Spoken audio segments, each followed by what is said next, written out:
Yes, lovely people. Hope you're well. Welcome back to another episode of Combat Catch Up. Joined by the two legends, Luke Tanner, Jamie Phillips. Make sure you go subscribe to their channels. Links is in the description. And it's another Tuesday, people. But look, I usually don't speak about football too much on here, but I got to touch on the subject. It's not even Liverpool related.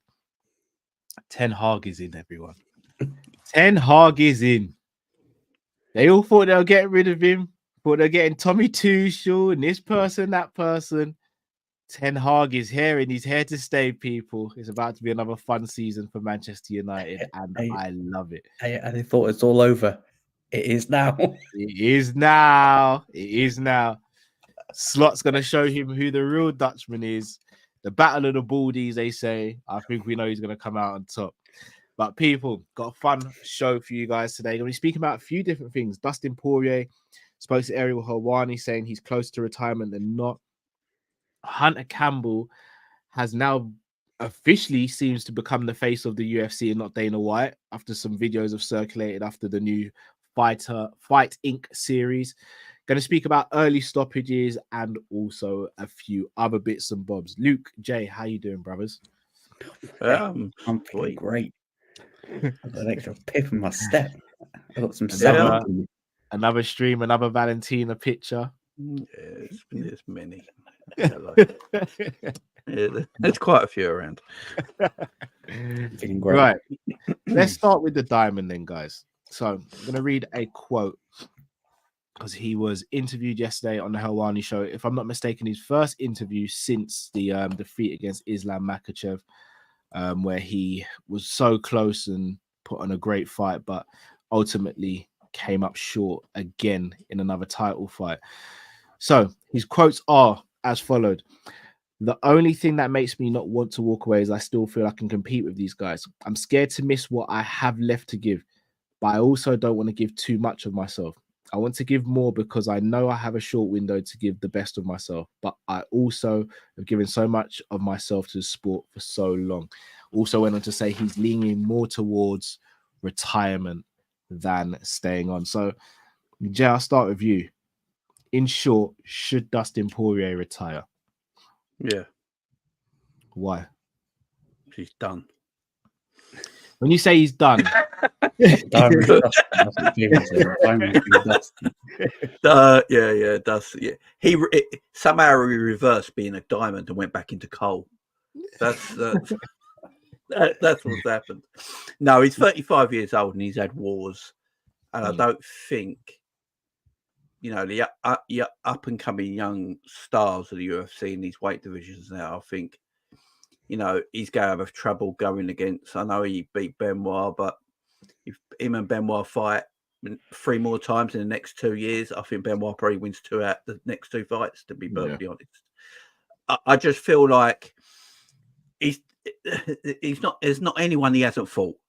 He's done it all. He's made his money. He's fought McGregor 3 times now. He's done everything he needs to do. He's had title fights. He's been in with the best of the best. I just feel like you're just going to either fight now because you don't know what else to do in your life, and this is everything, or you're going to fight just to put on fun fights and pick up a pay packet, which if you do that option, you can go down the wrong option, and you've got a young family to look at as well. And he's quite healthy, he's a good looking guy, he's got a lot about him, he can do a lot of other things as well. So I think just step out. Just step out. Luke, do you agree or disagree, bro? I think I agree. Not to be as harsh as Jamie, but I reckon Jamie's being tongue in cheek the first. Yeah, tongue in cheek. But I think for him, like, look who he's fought, look at his resume. I think he's one of the only few fighters that he could probably not fight again and be financially set for life. He got the McGregor payday not once but twice, so he got double red panty nights. So he's going to be set. Regards to fun fights, like he's fought Eddie Alvarez, Justin Gaethje twice, Michael Chandler, fun fights. And you look now, like, what would you classify like a fun fight or a fight that's going to give him enough money to say, yeah, I'll get out of retirement for? Colby? like, as much as it would be a blood feud, I don't think it would draw that much in pay-per-view. I don't think Dustin would want it. Obviously, Colby wants it because he's a shitbag, but and then obviously you had Kamaru talking about jumping up to 170. I'm like, yeah, I don't want to see Dustin get killed. Okay, Yeah, that'd be bad for Dustin. So. and plus, there's no one really at 55. Like, does he want to be a gatekeeper? Does he want to be like an RDA? You win some, you lose some. Like, let's be honest, if Benoit Saint Denis did not have a staph infection, he would have probably beaten Dustin. Like, he was beating him in the first round quite comfortably, had him on his back with his paws, and then obviously secured the knockout. But for him, retire, enjoy the fruits of your labor. As long as you don't do the Cowboy Cerrone, you dropped that interview there looking a little bit. You want to ruin your legend status like that? As long as Dustin retires, keeps on doing his charity work, then yeah, people are going to remember him very, very fondly. Yeah, he's sort of the Liverpool of MMA. All right. I've got a completely different answer from you both. And I fully agree with everything you both said. But I'm selfish. I love entertainment. I don't want to see him retire. No, I get that. And the reason I say that, I get from his standpoint, he only wants to win the belt. And I admire that so much about him. But when I look at someone like a Ferguson, for example, I look at Ferguson and go, retire, man. Like, you're taking a beating in there. He lost to Islam Makhachev, who, in my opinion, is #1 pound for pound fighter in the world right now. And he didn't get beaten up. He lost the fight, but he didn't get beaten up. Yes, he's taken some injuries from it. That happens in fights. He himself has said he knows he can still go. And I'll be real with you. I know Gaethje knocked him out with the head kick.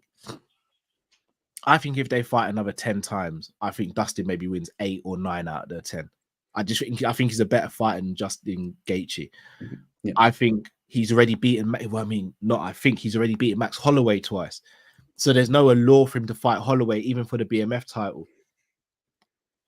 There is one name, and he's not even in the UFC at the moment. He was meant to fight this person. We say he's fought everyone. He hasn't fought this person. Nate Diaz. That's a payday as well. That old chestnut. Oh, jeez. I don't want to see him move up to 170 because I think those guys are a bit too big for him. And Dustin's not the tallest lightweight either. So I wouldn't say to move up. You guys wouldn't be interested in Dustin versus Nate? Yeah, from an entertainment fan point of view, you put that on a good card, it's going to get people watching. So I get it. If you look at what Diaz and Masvidal in boxing wise, people aren't watching that. Yeah, I don't know if Diaz has got that luster he used to have with the fan base anymore. I don't know. Like, well, as you said, we want to see fun fights, so we are selfish as fans because we crave and crave. You know, Look at the way football's gone because of how much we crave new stuff. Yeah, you know, and fighting's no different. But the human aspect of it, like you said about Tony Ferguson, Dustin can easily go down that route of Ferguson. Though. Yeah, that's the issue. I've got definitely the division that can definitely happen. This is probably one of the toughest divisions, and let's be honest, half that team, half that division is ATT trained fighters, which Dustin trains with. So you're ruling out half the division already, unless your name's Arman Tsarukyan, who's a knob. I think the weight he fights at is the hardest weight the older you get. Yeah. I think heavyweights at 35, no problem. It's a different kind of thing. But for the weight he's at, the 2 weight divisions he can fight in, that he can go up and down in, I just feel like at his age, it's the worst kind of age bracket to be. That's why we always see fighters having trouble at this age when they get into the, in these weight brackets. And I just feel like the younger fighters coming through. If he wants one more fight with Nate Diaz just to make a bit of money and then calls it a day, I'm all for it. If he just wants to go, right, so I just want to put a few more dollars in the bank, have a legacy fight. But apart from Nate Diaz, is he going to beat a Max Holloway? Probably not. He ain't going to beat Islam, is he? So if he does stay around, he knows he's probably just going to have legacy fights, which I've always said there should be a legacy title in a way. That's what the BMF title's for. I don't know if that's a legacy title though. I like the idea of a legacy title. Yeah, make a legacy title where this is going to be end up fighters more like WWE. Well, I mean, it pretty much is, ain't it?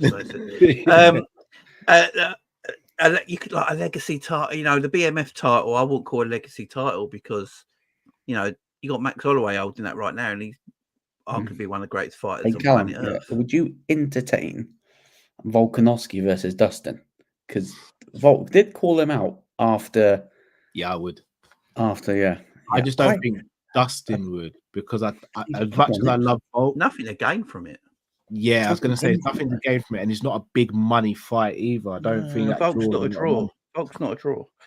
Yeah, like Dustin's in it now, where he's got to look for what's going to make me money if I'm going to fight, because and what's going to get him out of bed. I'm not going to get a title fight. That's done now, right? Unless I go through the most ridiculous winning streak of my career at 35, it's never going to happen. So that's make money. Who's the money fights out of it? As you say, Nate Diaz, I suppose, is a money fight because probably, yeah. Can I make an argument, boys? Tell me if I'm just chatting crap here. I think Islam fights Arman Tsarukyan and wins and moves up to 170. I agree. Yeah. I think he keeps the belt because he tries to get the champ status and, you know, holds the two belts up at the same time if he wins. Yeah. Well, then I think he vacates 55. I think that happens within a year and a half. If Dustin were to beat two 55ers, he could fight for the vacant belt. He could. I can definitely see that. Plus, he's got that, and plus we know, right, as much as the UFC don't like to say it, they are. They pick the guys that they know that they like, regardless how good your winning streak is, which I'm pretty sure we are going to touch on that when we touch on a certain Hunter Campbell. But he's definitely got that pull, that love with especially Dana, that if that opportunity did arise, Callum, I would 100% see that they would give it Dustin versus X fighter. So yes, I would 100% see that is a possibility. I don't know if not that you're frozen now, Callum. Yeah, yes, he's frozen. But the only thing is though, so Islam and the thingy fight, that's probably going to be what at the end of the year, and then if he goes up to Leon? No. He defends his title again at the end of the year, probably. Be October. It'll be in Abu Dhabi. Maybe. I mean, it's quite a quick turnaround. I don't know. It's say October towards the end of the year, so October, November, December. If he defends his title there and he wins against Arman, then he moves up to welterweight and he wins the welterweight title. You're looking at springtime. So then Dustin's not getting enough, and Dustin's got to win 2 fights in between. So he's probably back at the end of the year, fights around springtime as well. I can see him needing to win one, you know. It's an 18-month wait.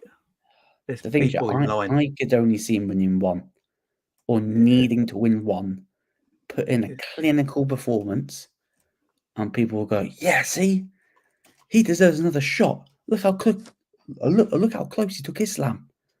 It only took a miracle, you know, dance out of nowhere for Islam to beat him. So you could probably get clamour for him to get a shot at like a vacant belt if that situation would arose.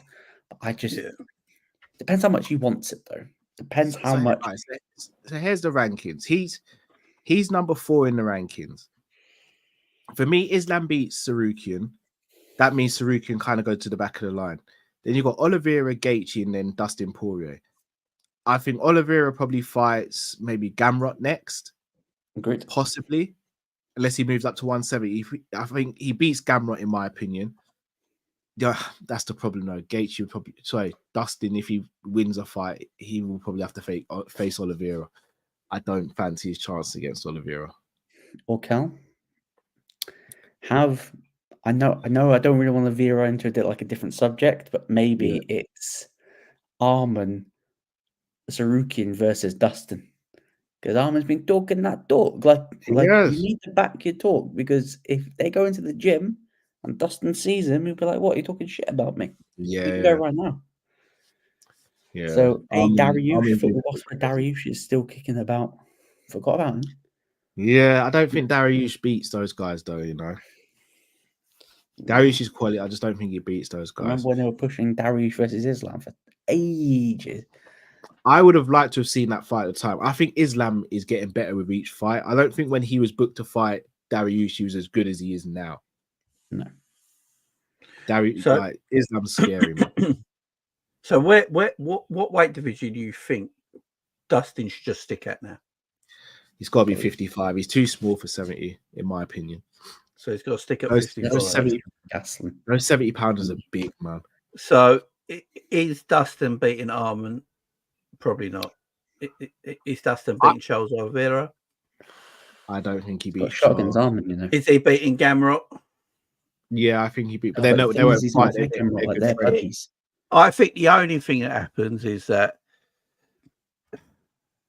if Michael Chandler beats McGregor, you give Poirier McGregor. No, yeah, Dustin cooked him, you know. Dustin cooked him. Because said about something about being a motivational speaker. He went, just leave that to Chandler.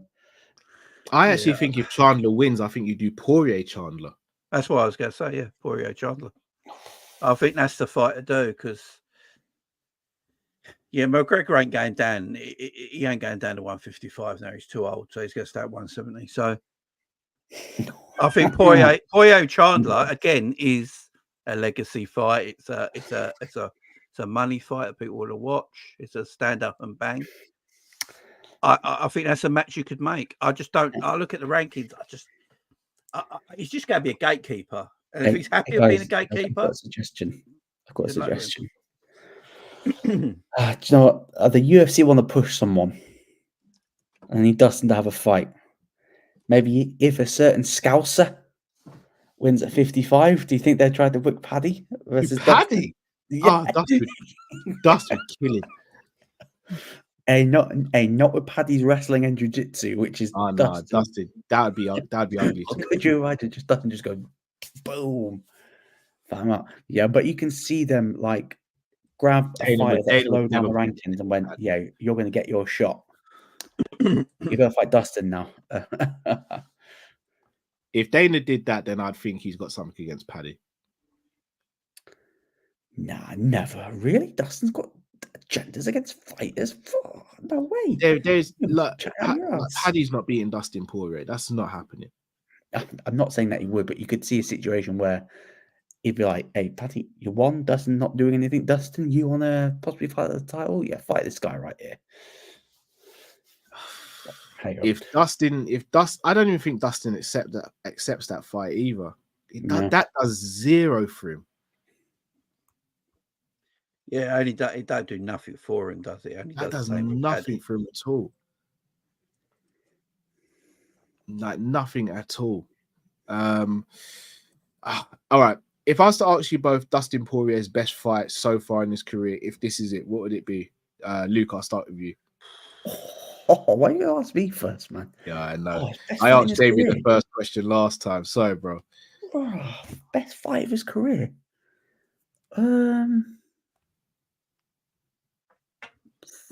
Jesus. He's had loads of great fights, you know. Yes, I know. Him versus Max 2 was great.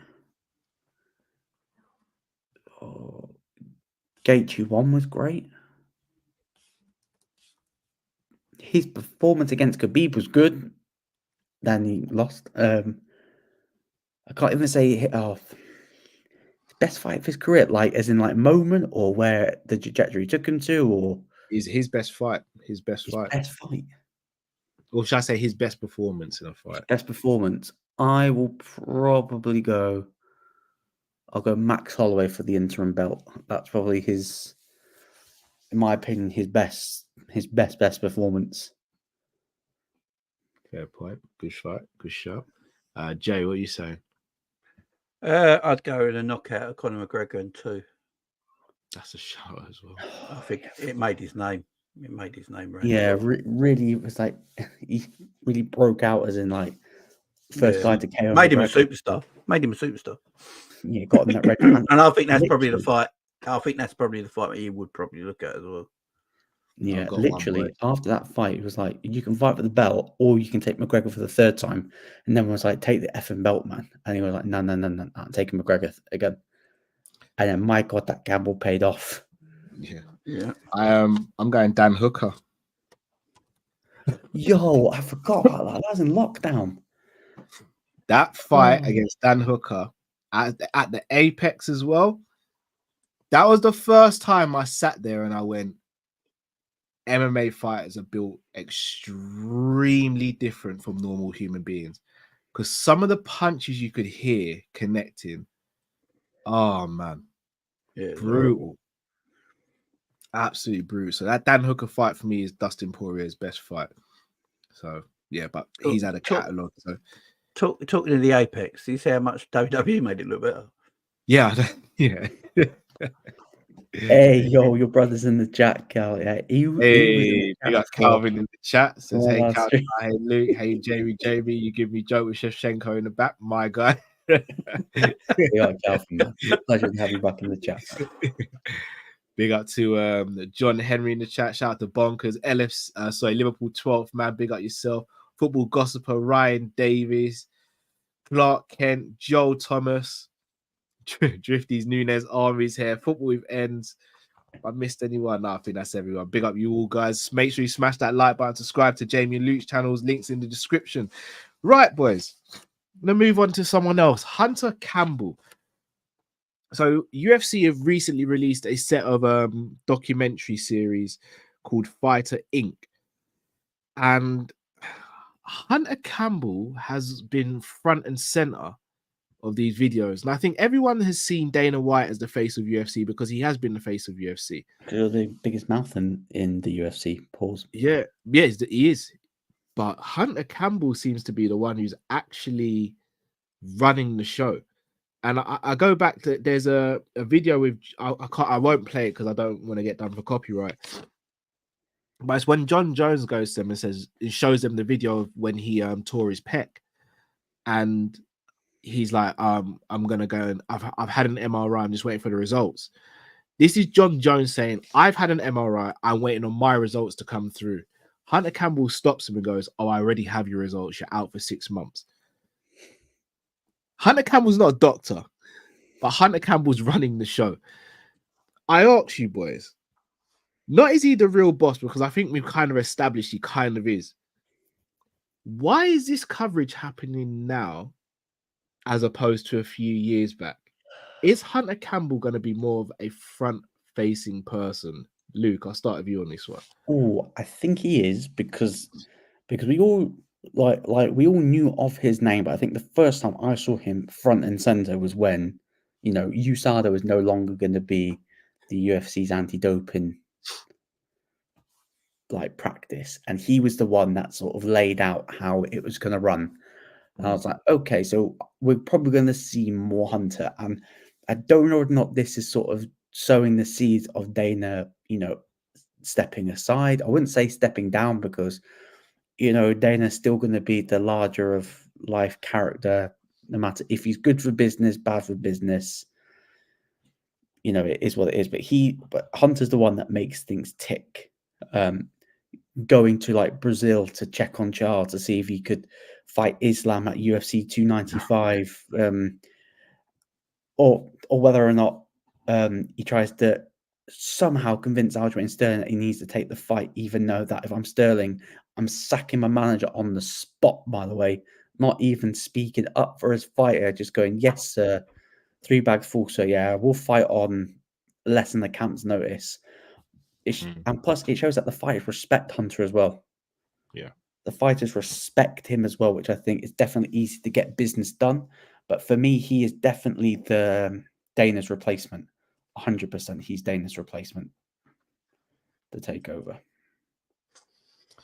Jade, do you see Dana White potentially stepping back and Hunter Campbell becoming the person who does the press conferences and the post-fight scrums and the media coverage now?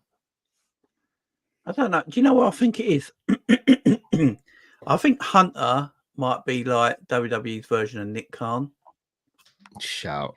So Shout, That's a you know, shout. So Nick Khan runs a lot of stuff for WWE. People don't know. So he does. Yeah. He gets like the stadiums. He does business deals, and then Triple H is the promoter.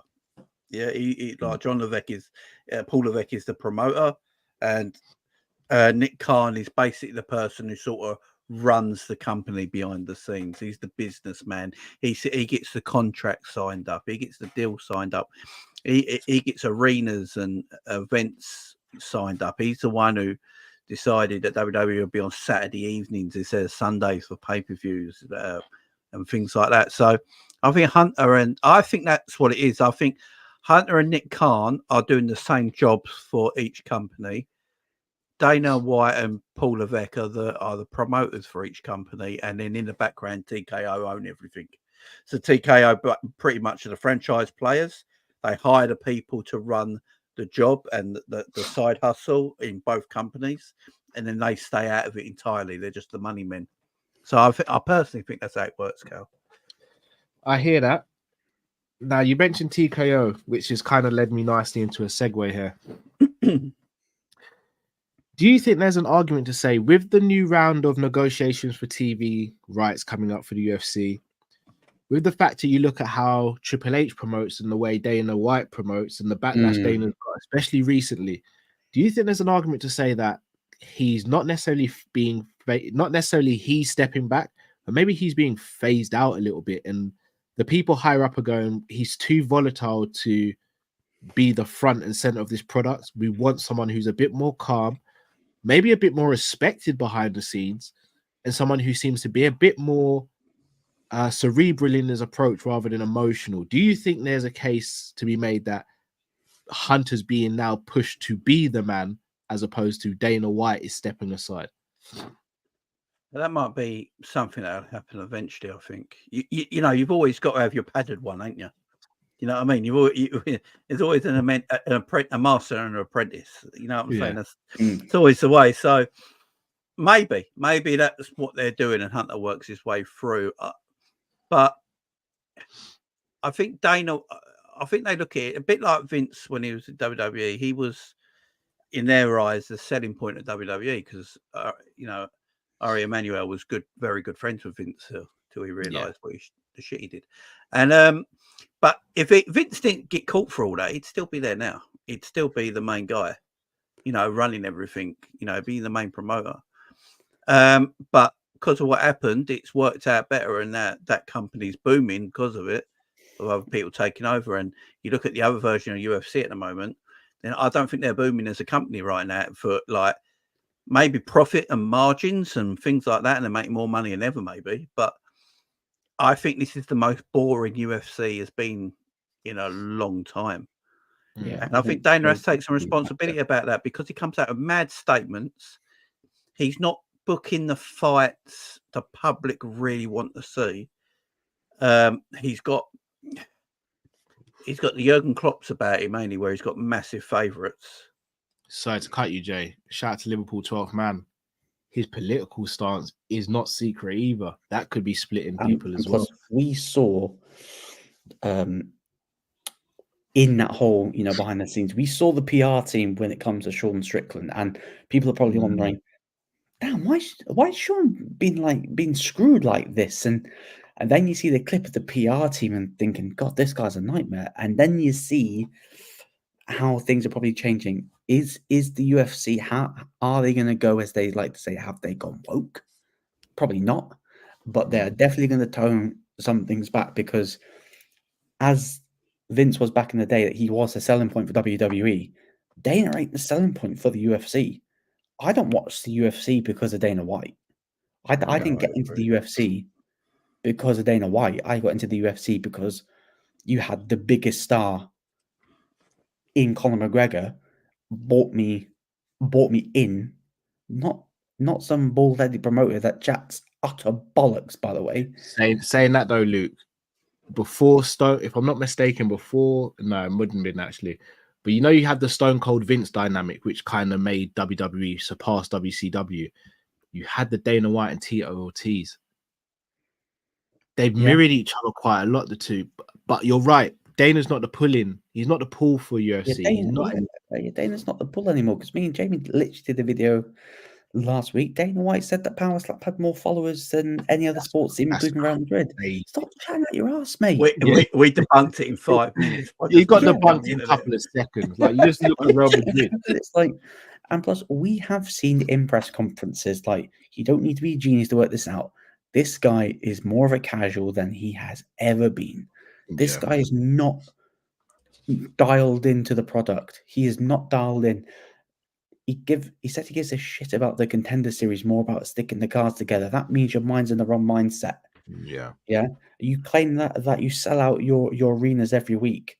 The last arena I saw you sell out was UFC 300, and that was just about, by the way. The cards aren't selling out. Yes, I know the ticket prices are as high as they have ever been. Look at the price of a UFC 304. That's a TKO thing, because I believe WWE do the same now with. So the tickets for the pay-per-view in Scotland on Saturday, it's an 11,000 seated arena, but they're going to break their indoor arena record on 11,000 fans because the tickets are going so high. So I think that's a TKO thing. Yeah. Just to quickly pivot, Cal's not happy with you guys for breaking down John Jones last week. I have to touch on this clip, right? I have to touch on the DC John Jones, John Anik phone call thing, right? Everyone was calling DC salty, right? Yeah. Think about if you're DC's fault, yeah? You were heading out of your prime, fighting this guy in his prime, right? You fight twice, and you fight for the first time, fight gets no contest because he's popped, right? No, second fight got no contest. Second fight got no contest, right? So the big fight, John Jones gets the head kick KO, yeah? Wiped out. And John Jones can be like, oh yeah, DC's nice to see you and stuff like that. Like he's forgotten it. Like you've not costed him like his one big shot. And you can just forget about it because we're 27, 28, I can take a couple of years off. Boom. Yeah, I'd still be pissed. But if it was like, oh, he beat me, fair and square, no piss, like no popping for anything, and then he was still pulling that face, I'd be like, come on, DC, a bit salty now. But he's got every single reason, and it's John Jones being the villain. He's being passive aggressive on the phone, like he doesn't give a shit. He knows what he's doing. It's another opportunity to cook DC. It's another opportunity to cook DC. Knows exactly what he's doing. Yeah, knows doing. He is a good guy he is a bad guy trying to act good. Just be Homelander, man. People would respect you more. So, final question on this segment, boys. Do we start to see Hunter Campbell being more an on-camera presence within the next calendar year? Yes or no? Jay, I'll start with you. No, I think like Nick Carney will work. He'll be the main man working behind the scenes, but Dana will just be the face. Because it's what casuals know as well, by the way. Unfortunately, there is a lot of casuals that are drawn in by Dana White. And I think they'll keep that going. What about yourself, Luke? I think I agree with Jamie. I don't think we'll see him as an on-screen person for anything, unless it's a big announcement that Dana can't be asked turning up for. I think the way the US is going politically, I don't think there'll be any need to shove Dana out to the side if things are going like it's going to be projected. Dana's going to be front and center with who at every single event. So Hunter Campbell's time will come, but it just won't be anytime soon. Fair dues. Right, let's move on topic. Islam versus Arman seems to be the next fight. And Arman's been doing quite a lot of talking, saying that he believes he would knock out Islam Makhachev and he's been speaking about Dustin Poirier. Islam Makhachev says Arman Sarukian's talking because he can't get my attention through fighting. I'm gonna be real with you guys. That's cold, man. That's cold. I'm starting to become a massive Islam Makhachev fan. Something about him Yeah. is just, I'm starting to become a fan. No, with you. I asked you though, is this the hardest fight in the division for Makhachev? We've seen him go up against Poirier and have a tough fight. He made the Oliveira fight look pretty easy. The first Volk fight was really difficult for him, arguably lost. Second one, he blitzed him, but Volk was just coming off the couch. Is Arman Sarukian a shorter fighter, a great grappler with knockout power? Is this the hardest fight for him? Jay, I'll start with you on this one. Yeah, I mean, yeah, I think Poirier. Yeah, I think Poirier is quite a easy fight for Islam because you know what Poirier's going to do. He's pretty one-dimensional in his fighting, really. He's just very good at that one-dimensional style of fighting. You know, Volk was probably his hardest fight in the first fight, not the second fight, where a lot of people thought Volk won. Volk mixed it up a lot in his but Arman probably will be his hardest fight. But you know, Arman's got to talk because you know he's got to try and make this fight happen and build it up to be something special because Islam Makhachev and Arman Sarukian just don't excite people unless you're a proper hardcore fan. Yeah. And that's the problem with UFC today. And this is where people always get it wrong with what we're saying. It's not the fighters ain't great. These fighters are the best in the world at what they do. It's the production behind them and the promotion behind them that no one cares. The 500,000 buy rate for the last pay-per-view. That's not bad considering how little promotion there was. I have to say that's not bad. Yeah, but 500,000, man. It's just they've not grown. What it shows, there's no growth. Yeah, if you look at UFC pay-per-views about Ghana, there's zero growth. They're all the same. There's no growth. All right, Pete, I've just seen your message. I'm gonna go and check this really quickly to make sure we haven't just had a bombshell dropped on us. Where's Ariel Helwani? Let me just bear with us a few seconds, guys. I don't see anything. If he's no. Oh, this is the one that from earlier. It's not been cancelled. It's not been cancelled. Yeah, I think a lot of people are reading into it though. Yeah. It's not been cancelled. Hunter's on the jet again to convince him. Yeah. He's Matt Holloway. He's coming for you, mate. He's coming for you. Yeah, I think everything you said is right, Jay, with regards to the promotion. Like, it's so crazy. As much as Dana hates Ariel Helwani, for me, if I'm going to be honest, Ariel Helwani, Mike Heck, and MMA Junkie and those guys, they're the ones actually promoting the fighters at the moment. It's not the UFC, really. Podcasters. Yeah, podcasters. Michael Bispings, your Mighty Mouses. These guys are the ones giving the fighters a platform and allowing even us. Even Nina's giving fighters a shout Nina. Oh, why? I mean, I've got a problem with her later. but could you not argue like the UFC are making so much money, have all the infrastructure in place? How are they not the ones promoting these fighters? How are they not the ones? Have they not got a podcast going or a regular podcast going and all these other things behind the scenes to build these fighters? Because he's gotten lazy. He's gotten arrogant. I think COVID opened up his eyes that he can get away with doing pretty much as little as he could to get maximum money. And that's why he got lazy. He got lazy, and that's why the product is going the way it is. But with regards to this fight, on a technical, do you think Sarukian could beat Islam? I definitely say that there is a chance. These two have fought before, so this is not the first time. Like Islam was Arman's debut in the UFC, and that was probably Islam's toughest fight in the UFC before he got hold of the belt. That was his toughest fight. Okay, do I see Arman winning? Probably not. I do think Islam has grown tremendously since that fight. And I do agree with Islam. He needs to talk to sell his fights because let's be honest, he wasn't good against Charles. He was not good against Charles.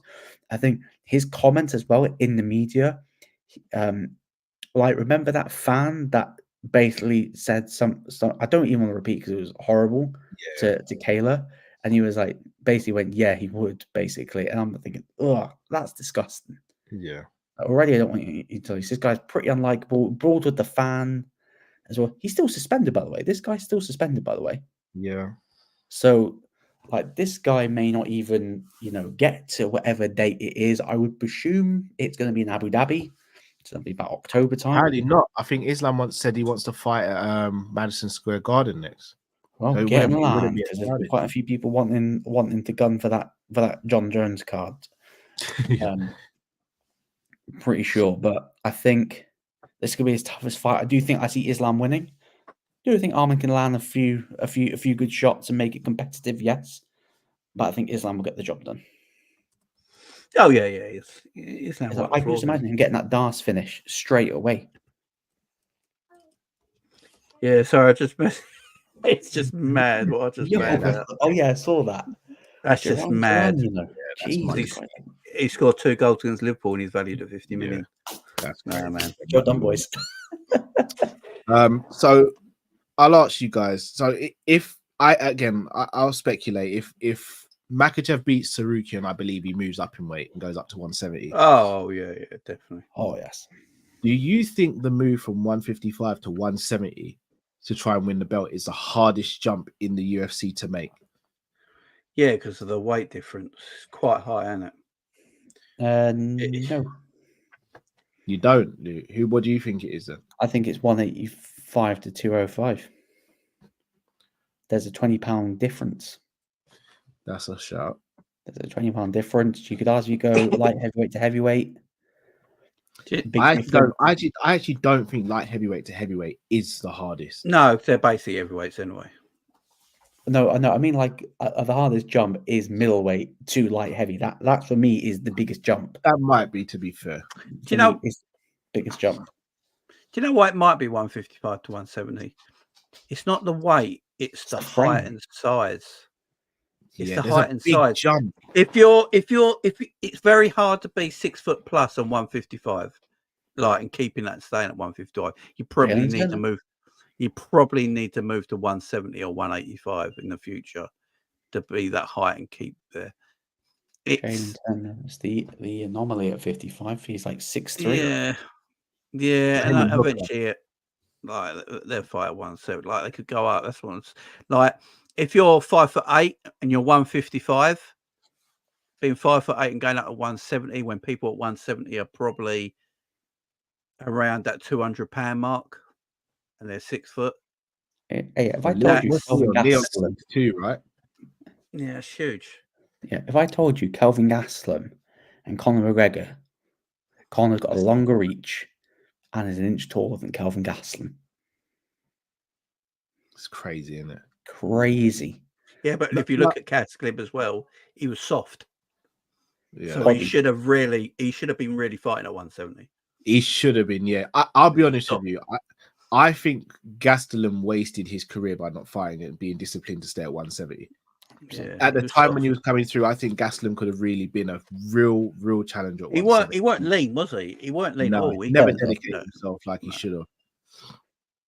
I think, and you see the problems he gave Izzy in their fight as well. Like if he had dedicated himself, Gastelum, in my opinion, could have been a 170 champion. It's like I know BJ Penn won the welterweight title, which is just mad to think back in the day, yeah. But at 155, he was the king, right? Yeah. 170 going up against people like Matt Hughes and Georges St. Pierre is just. I know he competed because he's a freak, but he couldn't live there for too long. It showed, and that's why I always think the 155 to 170 jump is the hardest because it's the weight. Now, how many 170s are really 170? You know, most of them are probably walking around the 185 mark, ain't they? Probably walking around the middleweight mark, and then they cut down to 170. I'd probably say the only one that's probably not that is probably Colby. Colby could have cut down to 55. Usman walks around at 200 easily. Yeah, so imagine a 155 going out to fight Usman. No, it'd be probably You see, horrible. that's why I think it is the hardest. But middleweight and light heavy is also, yeah, I agree. That's also difficult as well because, you know, there's some. The thing is though, if you're 205, I think you can get down to 185. You know, you can naturally get down to that weight. How many 170ers can naturally get down to 155? I'd say Colby Covington's probably the only one in that division that can.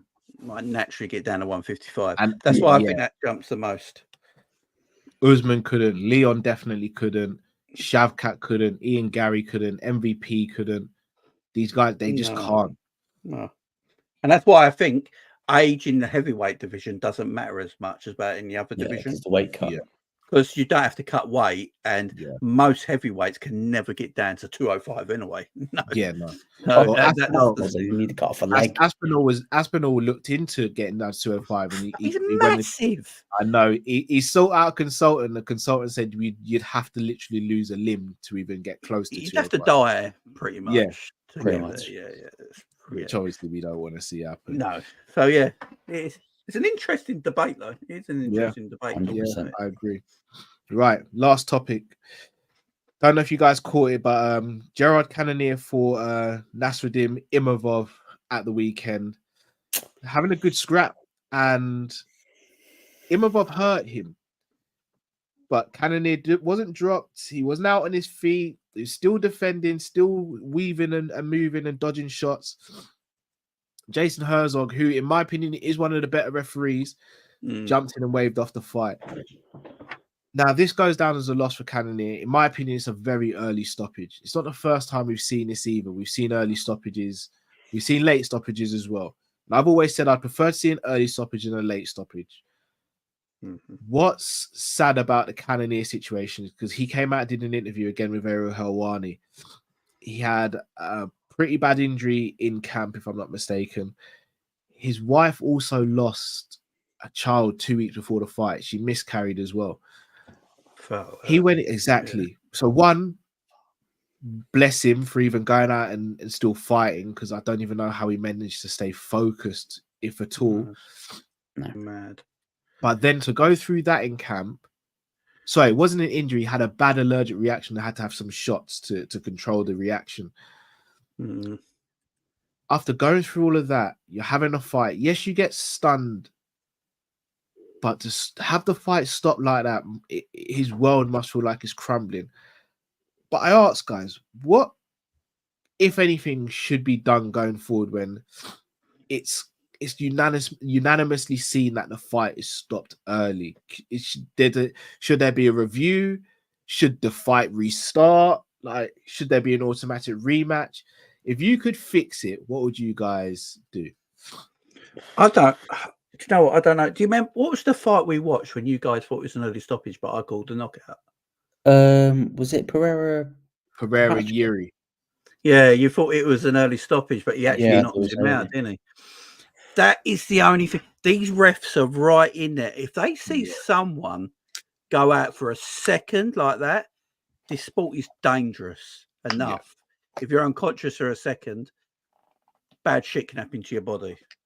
You know what I'm saying? So it's such a tough job to know if a fighter is seriously hurt or not, because sometimes fighters can look seriously hurt and they're not, and it's just the way they are, the way their mannerisms maybe, or things like that. It's difficult. It's a job. I personally think it's the hardest job in combat sport to be an MMA referee. 100%, because you're costing people's careers literally on a split second, because you get two types of refs, right? You get the Jason Herzog situation where it's an early stoppage, or you get the Herb Dean. You die, you die. It's either or. Herb Dean just about checks your pulse. Still pulse. Yeah, it's good. But CJ, they do have video. They have VAR. They have video replays for but that's mainly for fouls and stuff, though, isn't it? For fence grabbing, nut shots. The thing is, it's so difficult because say for example, because even restarting the fight, say for example, they stop the fight there and then they restart the fight, and then Cannonier goes and knocks out Imavov. Imavov is going, well, if you'd let the fight continue for another 5 seconds, I think I'd have got him out of there. You gave him time to recuperate, and then he got me out of there.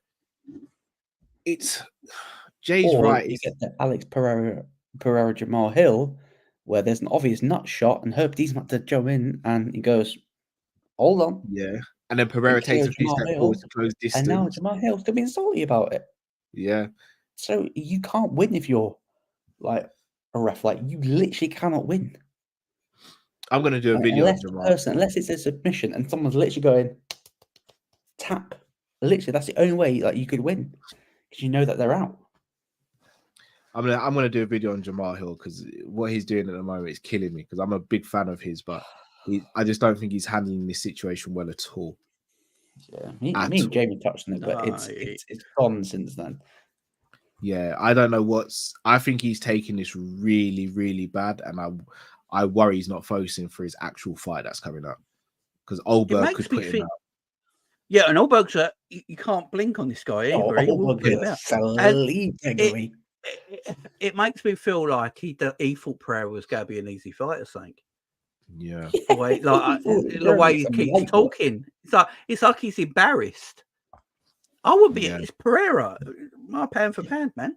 You don't be embarrassed. You're being by a Terminator. Who beats Terminators? Like, I get the frustration. Beat a Terminator. No, I get the frustration, because like when you see the stop where Herb Dean steps in, Herb Dean should have separated the fighters again, but he didn't, and Pereira took advantage of it. But since then, for me, it's kind of just keep your head down and say, look, I'm going to get him back. I'm going to work back to it. But it just feels like he's constantly going back and forth, and it's not him. He's never been like this before. It's weird. It's weird.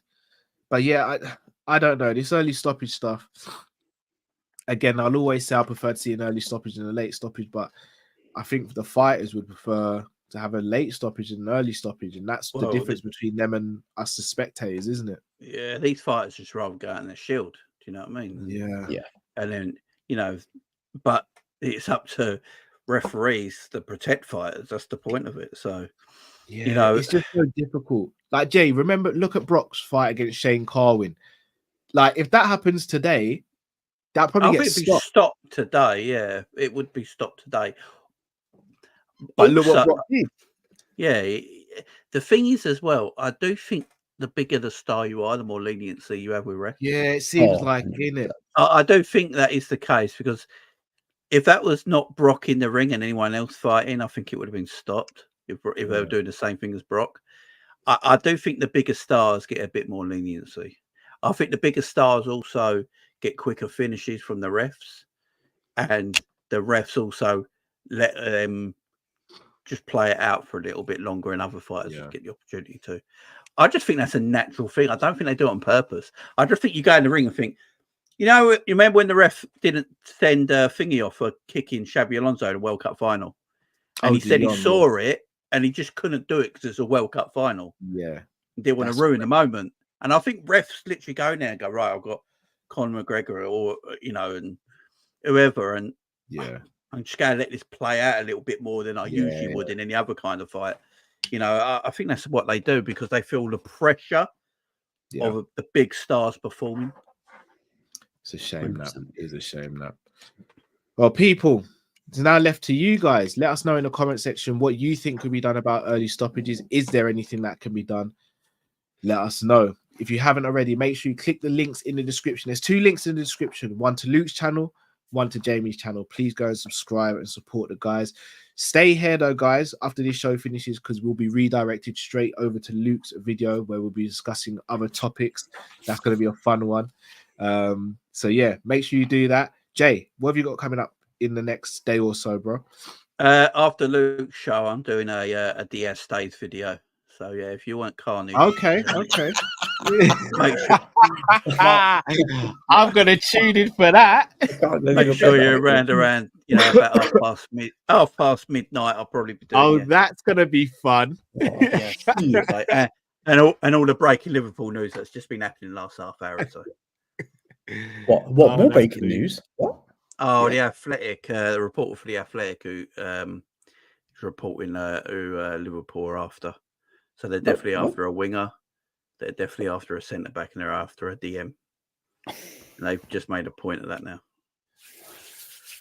And basically saying that everyone we've been linked with probably won't sign. It'll be people you won't expect. Shit. Oh yeah, did you guys see Tyson Fury? Yeah, that's not a good look, is it? Yeah, man. Yeah. I thought it wasn't in for a second. I thought, no, someone's trolling. Don't do that rematch. Yeah, I'll be honest. Nah, if he's doing this now, because Usyk's not doing that. Usyk's probably training. He's probably training already. Usyk's gone back to war. Yeah, like so front line.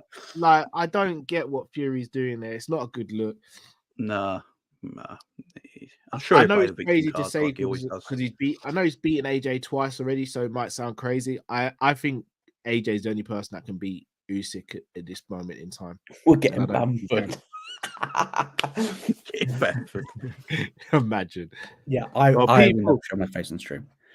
Smash that like button. Stay here. You'll be redirected to Luke Tanner MMA's channel, where we'll be going live in about 2-3 minutes. So, people, thank you all for watching. Big up to everyone in the comment section. Too many of you to name, but love you all. Thank you so much, and see you in a couple of minutes on Luke's channel. People, take care.